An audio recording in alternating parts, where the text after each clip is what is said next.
Going in depth now on the number of vehicle versus pedestrian accidents. In 2019, there were close to 100 on highways in Oklahoma and more than 5 times that many on city streets for a total of 546.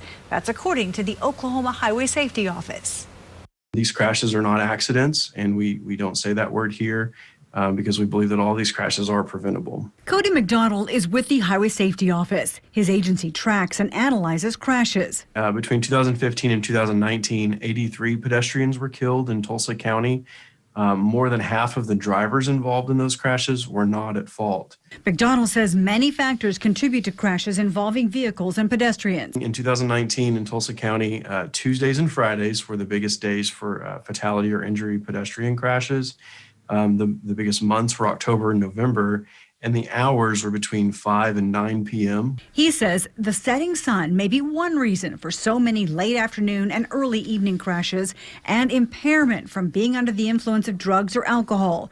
But the number one reason is pedestrians failing to use crosswalks at intersections. You know, not every intersection has a marked crosswalk, but what we're seeing is a lot of those crashes are happening outside of the intersection altogether. And those, you know, it depends on where the crash happened, but a lot of times the intersections themselves are well lit, but the area around them may not necessarily be. The Highway Safety Office finds while ages of those hurt or killed vary, there are slight spikes among people in their late 20s and those in their late 50s, and men are hit and injured or killed more often than women pedestrians. 65% in 2019 of pedestrians involved in a crash were male. McDonald told us it's easy to avoid becoming a victim. Pedestrians should always look both ways before crossing a street or highway and cross at the intersection when possible.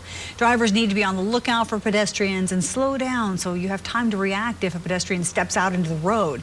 We put a link to the Oklahoma Highway Safety Office crash dashboard with this story. It's on our website, kjrh.com. You can find all sorts of information about where crashes are happening, where you live, and the contributing factors.